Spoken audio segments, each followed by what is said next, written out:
In the land of grills, when's the last time we used the spider grills? And you know, it's an exciting day because looky what we got here today. Oh man, we got the next level. I'll tell you what, folks, we're going to put it together. We're going to show you how it works in the spider grills, Huntsman, folks. I'll leave a link down below. If you haven't heard of this grill yet, what are you waiting for? Let's get the next level out here, which will take this to the next level as far as indirect cooking is concerned. Oh man, let's get started. Saying, what is the next level? So this is just a better way of indirect cooking on the Huntsman. Now, do you absolutely need this? No, and I've showed you a bunch of indirect stuff. I've even done pizza down using the bottom hatch. I'll leave a link to that too. But this takes it to the next level and offers you a little bit more room when it comes to indirect cooking. Let's get it out of the box. All right, let's take a look at what comes in the box. And oh, by the way, this foam that they use, folks, I've still got a piece of it from the original box right over there. I use it as a kneeling pad. It's very, very comfortable. All right, let's take a look what you got in the box here. So we've got our two ceramic pieces in halves. And this thing, if you're wondering, I didn't even know this was going to come with this.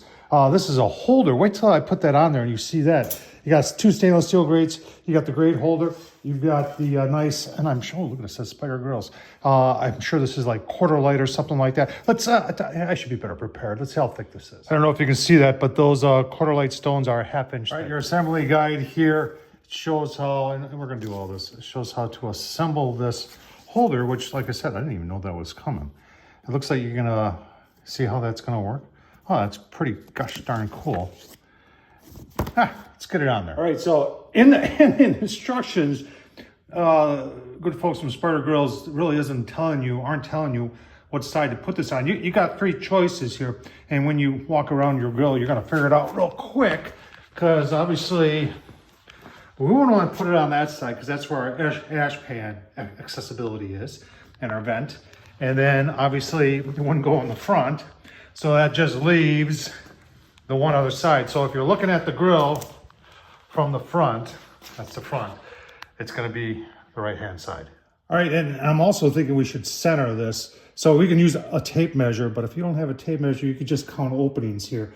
And I'm not counting this partial one, but 1, 2, 3, 4, about 5.5, and 1, 2, 3, 4, 5.5, and that's good enough for me. And then we gotta attach this thing to the bottom, and you can see it's already pre-threaded. And they gave it, this is all stainless steel, by the way. They gave it the nuts and bolts to put that together, and do that next. Remember that toolkit that comes with your Spider that's got the magnet on it? They did a good job because everything fits. It's on there. So you can store them however you want, but I've got the two quarter light stored down there in the holder. Then I'm actually using the holder up there for the two grates and the ring. It seems to work. I'm not sure that's the intention by Spider Grills, but it works for me. All right, so in the grill, how does this next level thing actually work? Let's take a look at that. So I've got the ring in. If you had one of these grills and you don't got the next level yet, and you're wondering what these tabs were down low, that's what it's for. It's for this device. You put that ring in there, and that serves as your holders. And it looks similar to the top ring. In fact, it is, except that it's smaller. All right, so I got one stone in there, and the question is going to be, how much room is there from stone down to the charcoal grate? And it looks about 3.5 inches. I just wanted to check the instructions here to make sure that, you know, I'm a little concerned here, but it does say you can use both heat deflectors down there. Remember, there's only 3.5 inches there. And there's a part of me that's wondering if that's going to be enough for charcoal, especially if you want to do something low and slow. And I can hear everybody saying right now that's not enough. I wonder if something needs to be done with the charcoal grate, like a smaller diameter one that would sit down lower. I don't know here, but let's keep going. Another thought is you could pile your charcoal up on the outside and do, like, what do they call it, the minion method or whatever, where you just light one and it just comes around. You'd have a little bit more room there. And I want to talk about low and slow. That would probably get this thing going really low and slow. All right, another thought is you got it in there, and then you can put a drip pan down on the ceramic, and this whole side would then be indirect. All right, for reverse sear, charcoal on that side, indirect on this side, get some nice smoke on, and then sear it over the charcoal. And you can spread that charcoal out and have you know, plenty in there. Well, looking at the tabs, they're one piece. I was thinking if they were two piece, I would turn that 180 degrees and put that thing up higher and get us another inch. I'm sure, Spider Girl folks just hate me. I'm sure we could modify something to fit on those, to raise this grate, or you could attach something to the bottom of this grate to raise up that grate and give us another inch and a half of charcoal room down there.